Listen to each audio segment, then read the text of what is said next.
I run a basketball training business located here in Janesville, Wisconsin called CTG Hoops. Raise your hand if you've done CTG Hoops before. Yes, okay. So, I'm not wearing CTG merch today. I opened another nonprofit in my father's honor, which I will talk about a lot today. But normally I give these speeches in terms of sports psychology, okay? So, working through things that you struggle with in sports. Except there's a lot of things you learn from in sports, okay, that also can translate to so many other things in your life. So what my speech, the goal of the speech, okay, is to incorporate anybody, whether you're in sports or music, or you're really focused on school, okay, that you can take away from. Okay, so my goal of this speech is to basically motivate yourselves to be the best version of you, okay, and whatever that may be. And I like to call it the big four, actually the big three, because I ran out of time. I gave this same speech at St. Mary's an hour before this. So we're only going to do 3 major topics today regarding life, okay? The first is meaning, okay? The meaning of life. The second is happiness, okay? And the third is the mind, okay? The thoughts in our mind, all right? So how we're going to start out the speech, all right? Does everyone see this number on this fancy, really cool smartboard? Everyone see that number? Anybody want to guess what that number is? What it could mean? 7,000. Yes, but what could that number represent? And throughout this speech, just to let you know, eyes and ears is something I'm going to say a lot.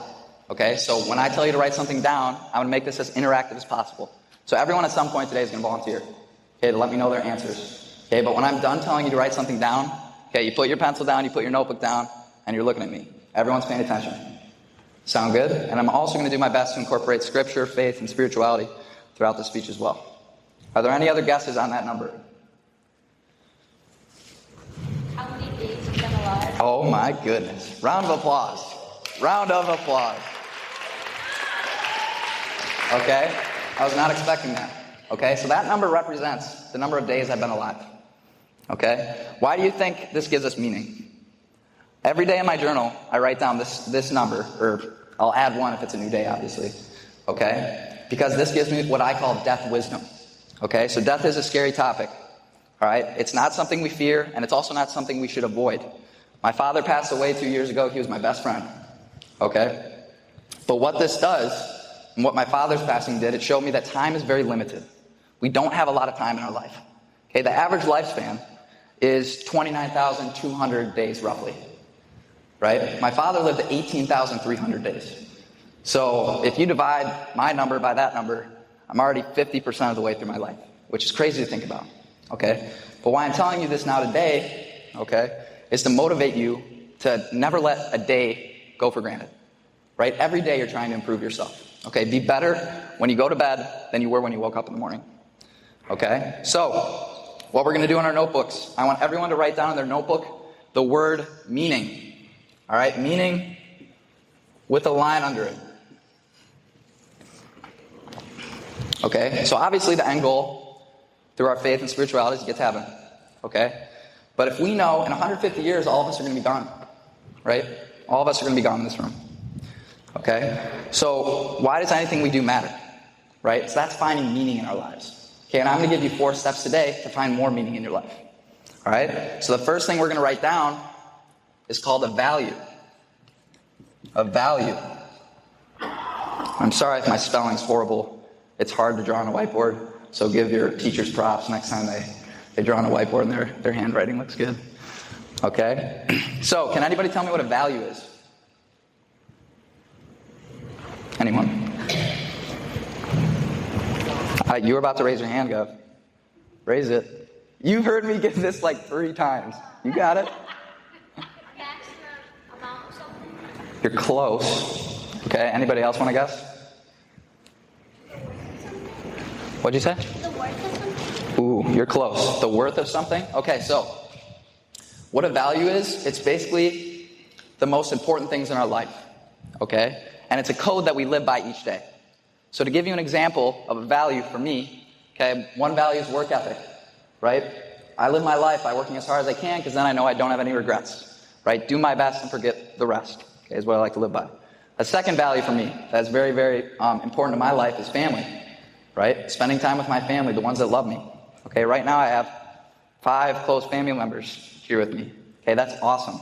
Okay. Third could be faith and spirituality. being close to God, okay? Living out a Christ-like life, right? That can be a value, okay? How you can help yourself determine your values is think of someone you look up to. So my father was someone I look up to, okay? And two of his biggest values were family and work ethic. So that rubbed off on me, right? So try and think of someone you look up to and think of how they live their life and a life you want to live by. So right now we're going to do what's called a values ring, and you're going to write down the 3 most important values in your life. Sound good? Other questions about that? If you ever have any questions, or I say a big word, don't hesitate to reach out and ask. Sound good? Okay, and then I'm going to ask for volunteers once we have 3 written down.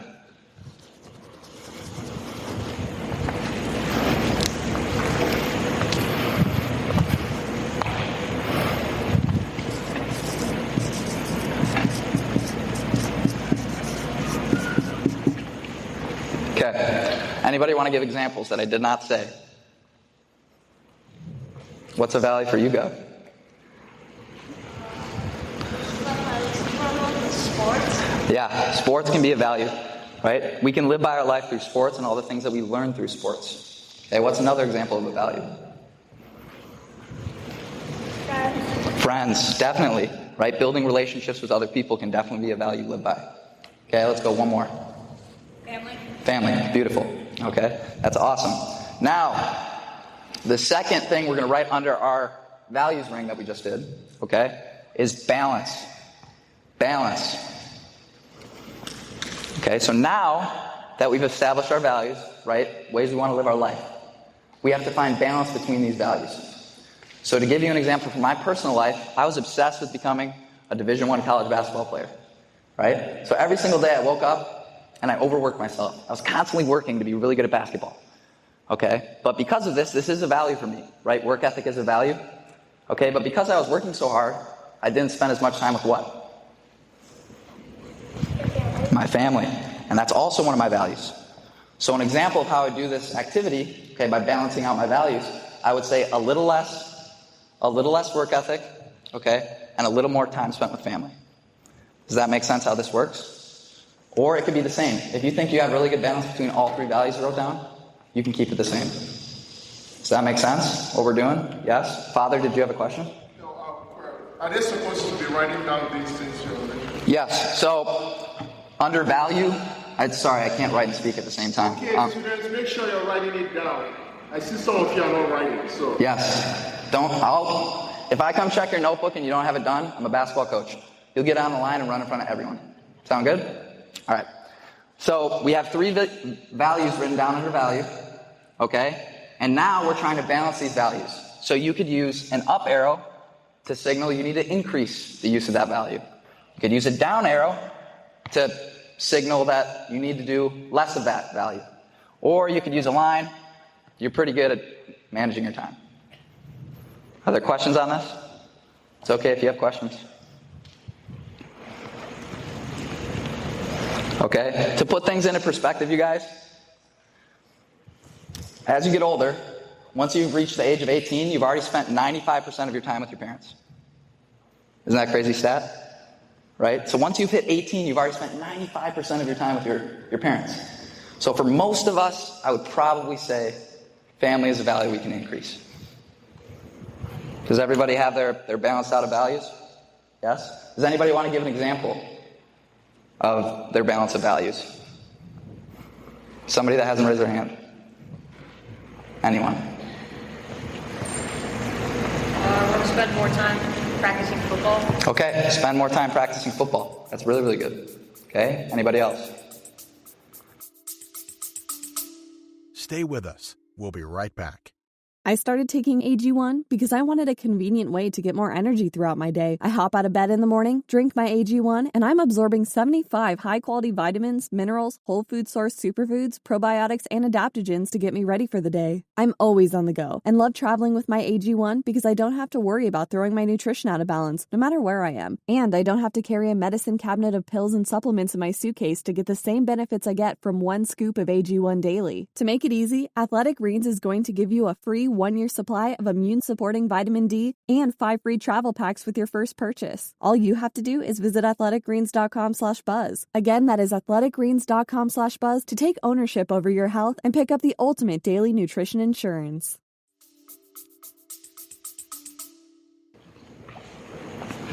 Spend more time playing hockey. Spend more time playing hockey.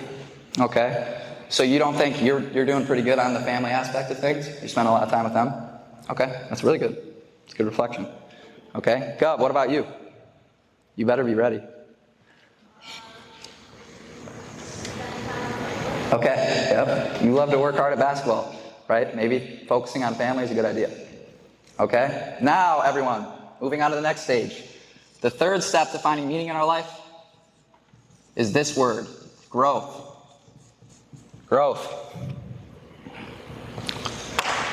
Okay? So, it's a scientific fact that the happiest people in the world are constantly focusing on growing themselves. Okay? At the end of the day, every day, what I try to do is I try to go to bed and think of myself before I woke up, right? And ask myself, have I gotten better today? All right? What I'm going to do to demonstrate this growth aspect of meaning, all right, is I'm going to talk about a story from Scripture, okay, in the Bible. And Mark Batterson is an author, and he wrote a book on this Scripture story, okay, and it's called In a Pit with a Lion on a Snowy Day. Okay, and it's actually a Scripture story that's not talked about a lot, okay? So there's this man named Benaiah in the Bible, okay? And one day he encounters a lion, all right? He sees a lion. Most of us, when we see a lion, what are we going to do? Run. You are running for your life. Okay? What does Benaiah do, you think? You're on the right. Yep, he chases the lion. Okay, he chases the lion into a pit, fights the lion, and then he's the only one to come out. Okay? This represents our life, you guys. 99% of people run away from lions. Okay? We want to be that 1% of person that chases lions. What's an example for me? I woke up today and I said, I'm going to chase a lot of lions today. What am I doing right now? Am I chasing a lion? It might not appear that I'm that nervous, but I promise you, I was really nervous before I started speaking. Okay? In 6th grade, Mrs. Kane purposely failed a speech contest so I wouldn't have to speak in front of others. Okay? 8 years later, I'm now talking in front of you. Okay, but how did I get to that point, you think? I had to chase what? Lions. Right? So this is called the chase lion activity. So everybody write in their notebook, chase lion. Okay? And it's important to note, a good example is spiders, right? We're all scared of spiders, most of us. Okay? But that's not necessarily an example that's going to be good for us. An example of a lion that's going to make us better could be talking to people, right? Sometimes we get uncomfortable talking to older people, correct? That can be an example of chasing a lion. Or going out and making a new friend. That's an example of chasing a lion. So what I want you to write down is think of something that makes you uncomfortable, okay? And you're going to chase that lion. And you're going to actually go do it. Are there questions on this example? No? We all got it? Yes? Everyone should be writing, unless you finished. Remember, I'll check your notebook. I'll make you run. Okay, let's hear some volunteers. Some people I haven't heard of. You're going to have to raise your hand at some point. Being louder in class. Being louder during class. That's awesome. So are you scared to talk loud sometimes? Yes. So that's an example of a lion you can chase. A little lion, right? Because then we can work up the bigger lions like talking in front of people.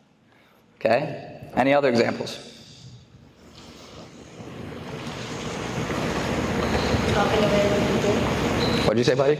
Talking to random people. Talking to random people. Okay? That's definitely something that makes people uncomfortable and you can chase. Love it.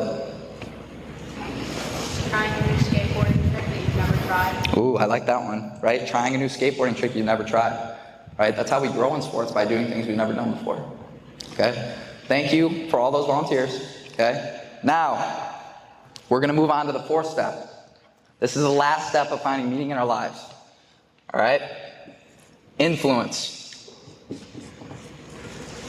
Influence. Okay. Can anyone tell me what this word means? Power to impact others. That's a really good description, okay? The power to impact others. So basically what influence is, it's the power to change the outcome of another person. Okay, and we want to have good influence, right? Right now is an example of me practicing influence, okay, to build up the meaning in my life, okay? There's something called generational influence. Does anyone have a guess on what that could mean? Anyone want to guess? Gov, you've heard me talk about this, right? Probably. Okay. So, like right now, my father was huge on life advice, talking about life advice, which is exactly what I'm doing right now. So a lot of the words I speak are my father's words, even though he passed away 2 years ago. So can you leave your mark on the world even though you're gone? Yes or no? Yes. That's another way we can find meaning in our lives. Okay, and all of you right now can change the world. Okay, but you have to believe that. Okay, so what we're going to do for this activity is I want you to think of something you're good at. Okay, I want you to think of something you're good at. And now I want you to go influence another person and help them with what you're good at. Okay, so write down something specific, preferably something you can do today, and then you go out and do it.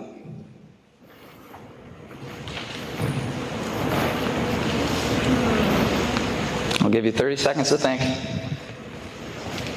Everybody should have something written down.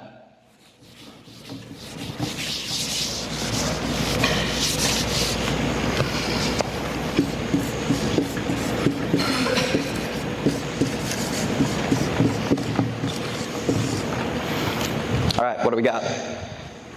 New volunteers. Go.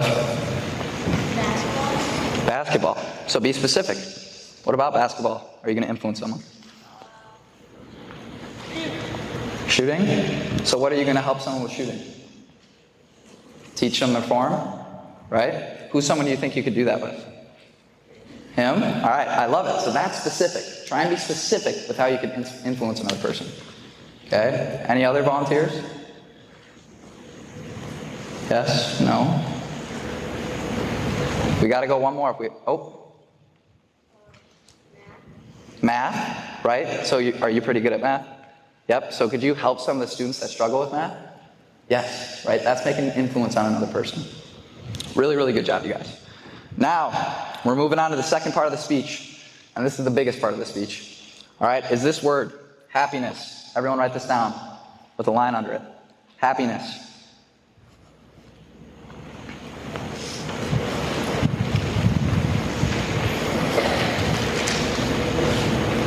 All right.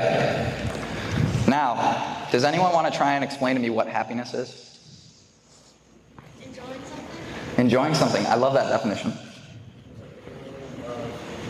What type of feeling? Good one. That's, to simplify it for you kids, all right, happiness is long-lasting feel-good, right? It's a long-lasting feel-good. Okay, a lot of us get this mixed up with short-term feel-good, which is what we call pleasure. All right, so if you eat a full box of Oreos, right, that feels great in the moment. Okay, in 30 minutes, you're probably going to be on the toilet, not feeling so good, right? That's an example of the difference between pleasure and happiness, okay? There's three important things to understand about happiness. The first, eyes and ears. Okay, when I'm talking, you're not writing anything on your notebook. All right? The first is that every action you take is looking for happiness without you knowing it. Right? When you work really hard at a sport, okay, you're looking to achieve something so that it can make you happy. When you communicate with your friends, you're trying to build a relationship because you're trying to look for happiness. So everything you do without knowing it is looking for that. So you think it's important we kind of learn what it is and learn how to bring ourselves more of it? Yes or no? It's not up and down. Yes, Kate. Good job. Okay? So the second thing, and we're going to write this down, okay, is happiness before success.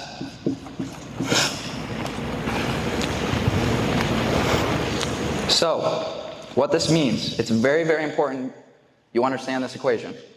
Because almost all people think that success becomes before happiness. right? They think once I achieve this, then I'll be happy. Once I get this new toy, then I'll be happy. Once I do that, then I'll be happy. When in reality, we need to flip that equation. We need to focus on happiness first, and all the success around us elevates. Does this make sense? How we need to flip the equation? Okay, good. Now, the second thing we're going to write down is called the happiness baseline.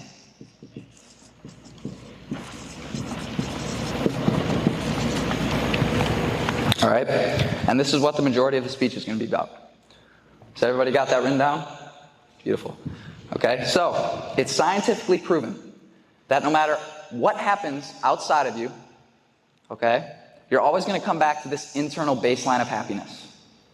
All right? So an example, say you win the lottery. Are we going to be pretty happy? Yep. We might be happy for months at a time. So say I win the lottery. For 3 months, I'm going to be at this level of happiness. Okay, but over time, your mind and body get used to its environment. So in 6 months, you're going to go right back down to this happiness baseline. So do you think it's important we focus on things outside of us to make us happy, or focus on raising that happiness baseline? Which one? Raise the happiness baseline. Because that way we can be happy no matter what's going outside around us. Does that make sense? Yes? Okay, so I'm going to teach you how to raise this today. All right? The first thing we're going to do to raise the happiness baseline is called gratefulness. Gratefulness. Okay? Can anybody tell me what this means?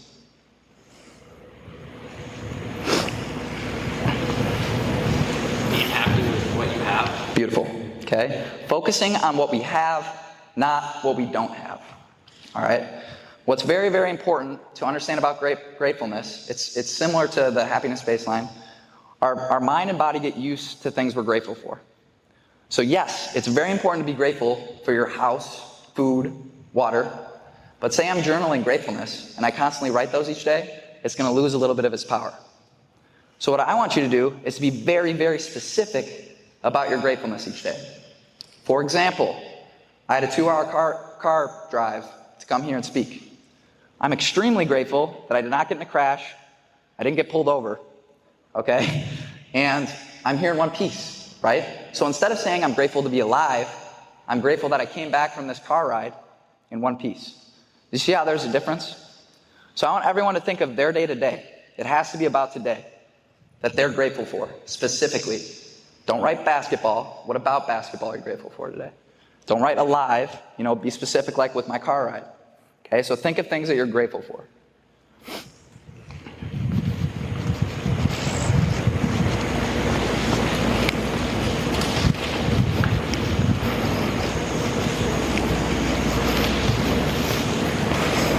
Once you have it written down, start raising your hand.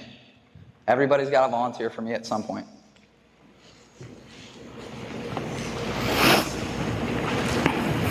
I've already called on you, Gov. Good job, though. Keep raising your hand. I'm grateful for being able to attend private school. That's specific. That's really good, but why? Okay, it's better than public school. All right, I like it. Today I'm grateful that my hockey preseason is starting. Okay, grateful that your hockey preseason is starting. What's your name, buddy? Liam. Liam? All right, are you okay with your boot to walk up here? Yeah. Okay, come up for a second. So, I'm going to pick out some volunteers to volunteer for the happiness baseline. Okay, what I need you to do for me, buddy. What'd you say your name was again? Liam. Liam. All right, Liam. So, every time we go through one of these steps for our happiness baseline, here's an eraser. What I want you to do is erase the red line and slowly raise it. Not too much. We have 7 steps. Like erase the red line? Yep, erase the red line, raise it, and then color the blue in a little higher. Okay. Make sense? Yeah. Now, we have a second activity for gratefulness. This is the only time we're going to do 2 activities for one subject. Can anybody tell me what complaining is? Yeah, so really good job, Liam. Okay, so it's complete opposite of gratefulness, right? You're talking about the things that didn't go the way you want, right? You're talking about things you don't have, all right? So what we're going to do is everyone's going to think, and there's no way all of you have gone throughout today Good job, buddy. Oh, yep, just add the blue. Okay. Make sense? Okay. There's no way any of you have gone through today without complaining yet. You've had to say something that you weren't happy about outwardly. And here's the secret to complaining. Nobody cares, and it just annoys the other person. Right? That's the secret to complaining. Okay? So an example of me complaining right now, I'll go back to the car example. I'm not a fan of driving. And I had to drive 2 hours to get here. So that's an example of me complaining about something that I didn't really want to do. Does that make sense? Now what I'm going to do, I'm going to mark my arm. So this is the second speech I've given today. I gave that complaint twice. So now I have 2 tallies on my arm. Okay, if you have a pencil, please don't mark your arm. If you have a pen or a marker, you can do that. Okay, but why would I give a visual representation of my complaints? Anybody? Go. So people can know or you can know? Yourself, right? If you go to bed and you see a bunch of tallies on your arm, does that subconsciously tell you that you need to work on complaining? And does that make you more grateful in the process? And does that raise your happiness baseline? Yes?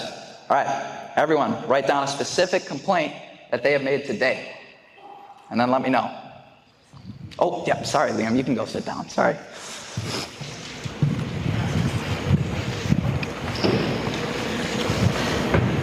All right, raise your hand once you got some complaints down. Layla? You face planted at recess. Okay, that's a good thing to complain about. Having to go to school. Having to go to school. All right, let's think of one more. Addie? What'd you say? Your quiz? You didn't want to take that quiz? Surprise quiz. Oh, those suck, don't they? All right, Maddie, I need you to come up. Please raise the happiness baseline for me. Did you see how Liam did it? Okay, so you got it? All right, beautiful. The second step to increasing our happiness baseline, you guys, is, this is why I wrote it on the board so I can see it. Detachment, big word. Detachment. Okay, and I'm going to explain this as simple as I can. Good job, Maddie. Okay, so can anybody tell me what attachment is? To add to something. Close. Being attached to something.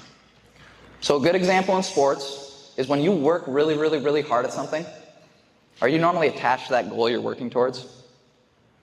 Yes or no? Yes. Right? So that's an example of being attached to an outcome. Right? I have this grip of pressure where if I don't get this outcome, my life's over. Can we control performances? Yes or no?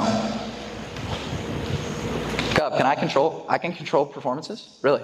So you make every shot in basketball then? Yeah. Right, you can work towards something, but you still have no full control over that outcome. A lot of times in sports, when you work really, really hard towards something, you have a lot of what ifs in your head. What if I put in all this work to be a Division I basketball player and it doesn't work out? What if I put in all this work this offseason just to break my leg during the season? Right? So we want to change these what if thoughts to even if thoughts. Even if I don't become a Division I basketball player, I'm still going to build a work ethic that translates to all other areas of my life. Like it went to my business, and it went to talking in front of you right now. Right? I never would have got that if I didn't work for that goal in the first place. So what I want everyone to do is think of a goal they have. Okay? And they're going to write down, even if I don't accomplish this goal, I'm still going to learn this, this, and this. Okay, so everyone should have a personalized even if statement right now. So think of something you work at. Okay, and you're going to write down, even if I don't accomplish this goal, what are you still going to learn?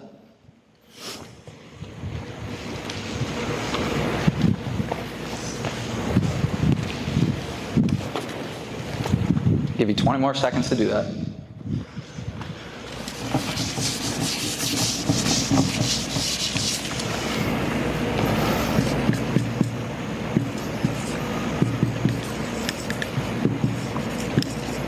All right, let's hear some examples.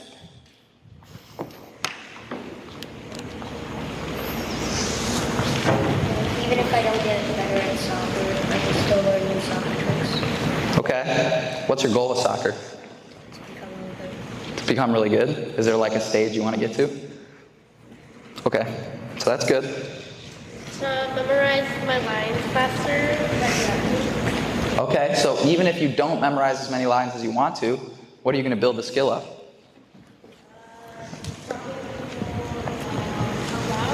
Yes. Are you going to get better at memorizing? Right? You're still working at that skill, right? If I lose a baseball tournament, I can still work from it. Beautiful.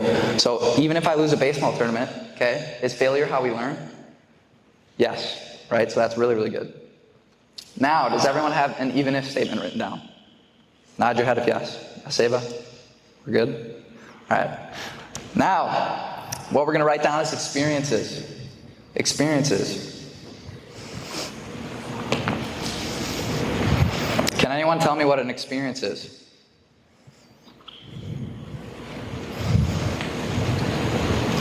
Yep.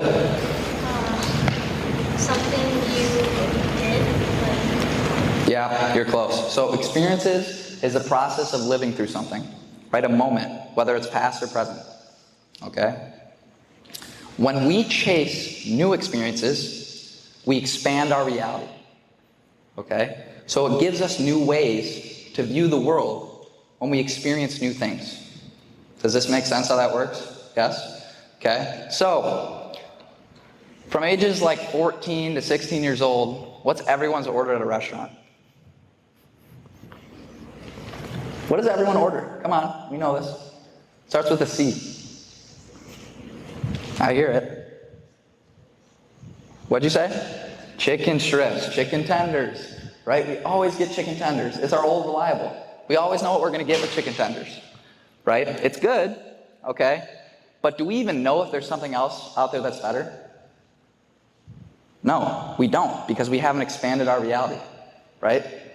My girlfriend, she's a foodie, right? And she's actually running CTG's sports nutrition company. But now my favorite food's sushi. And she helped me realize to chase these new experiences with something as small as food. So now whenever I go to a restaurant, I never try and order the same thing, because this gets me in the habit of chasing new experiences. But by starting somewhere small with something like food, we then get into big things like travel, right? When we travel, this opens up a whole new world to us. There's so much more than Janesville, Wisconsin. So much more. Okay? When you see someone on the side of the road starving and asking for food, when you go back, sit at your dinner table, you think you're going to appreciate that food a little bit more? Yeah. So that's an example of how new experiences expand your reality. So what we're going to do for this activity, it's called the Try Something New activity. So write it down, try something new.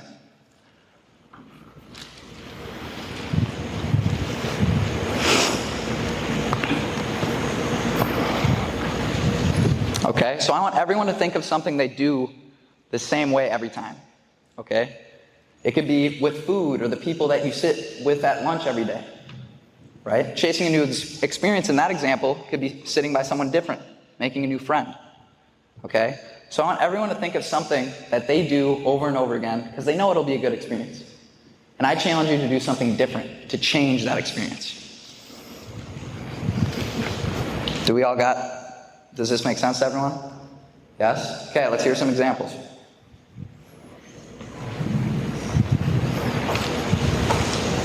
Come on, you guys.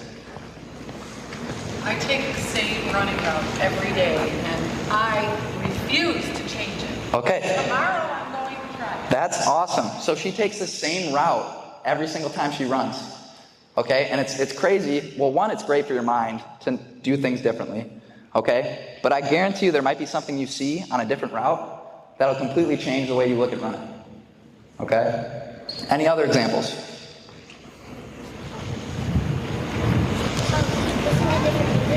Listening to different music, that's awesome. Okay? That's awesome. Any other examples? Have a different routine. Have a different routine. Yes, that's really, really good. I love that. Okay? So, what's your name, buddy? Michael, come up for me. Raise the happiness baseline for me, please. Thank you. You know what you're doing? Okay, once you're done, you can go back. Sound good? Now, The fourth step to raising our happiness baseline. Very important word. Learning. Learning. So everyone write down learning in their notebooks.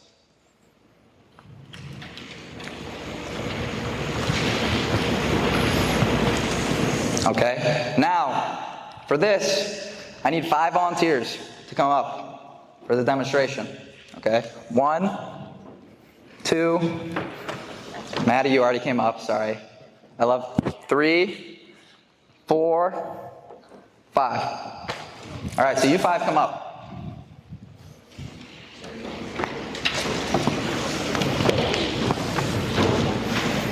All right. If you were selected, stand in front of one of these cups.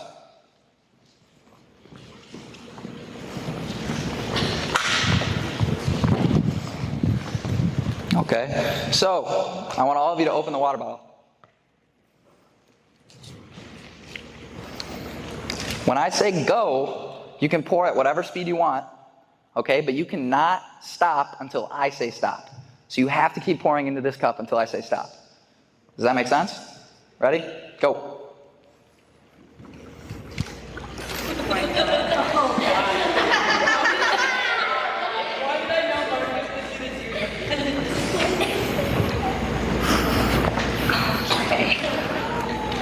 And stop. All right. So does anyone want to guess at what this demonstrated? See, because like Marcus, he poured the whole thing in, and then Helena, she poured it really slow. Marcus went through by really fast, but Helena did it really slow, and that is kind of like your happiness level. Like you can't make it go too fast, you gotta make it go slow. I love how kids' brains work. That's an awesome guess, but that is not what it demonstrated. Awesome guess. Okay, so this represents how everyone approaches learning. So when people say they don't like learning, it's generally because they think they know everything already, right? Do you think we want to approach situations with a full cup, thinking we know the subject already, or everything with an empty cup? Which one? Full or empty? Empty. We know nothing, right? When we're growing up, we think adults have it all figured out. Nobody's got it figured out. Okay, I don't have it figured out. In 1 year, I could completely change this speech from what I learned. Right? Learning is an everlasting process. You never stop learning. Doesn't matter how old you are. Does this make sense? Yes? So what we're going to do for this activity, round of applause for the volunteers. Round of applause for the volunteers. You guys can go back now. Good job. Back to your seats.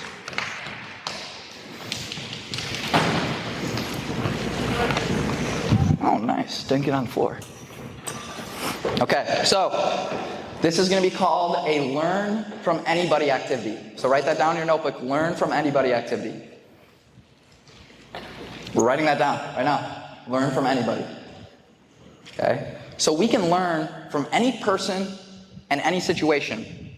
We're all equal. Right? A lot of times if you think you're a grade above someone, you think you're above them. Okay? Or adults are superior to other people. All human beings are equal. Okay? And what this gets you to realize is that you can learn from any type of person. Doesn't matter how old they are. So my example for this is my sister Liz. Okay? I'm a very long-term viewed person. I'm always striving for something. And I'm getting better at it, as I talked about in the speech. Okay? My sister Liz is someone that's very short-term. She loves to chill, watch TV, and enjoy herself. Right? So that short-term view is something I'm not very good at. So I observe my sister. Okay, and I learn from her. I learn how to balance my work ethic. Does this make sense? Yes? So I want you to think of someone in your life that you can learn from. Think of something you're not very good at, right? And what that person does well, and how you can start to implement what they do well in your life.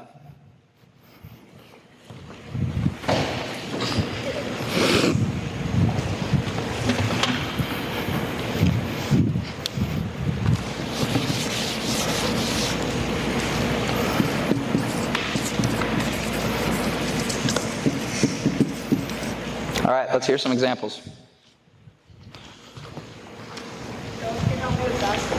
Gov can help you with basketball. Love it.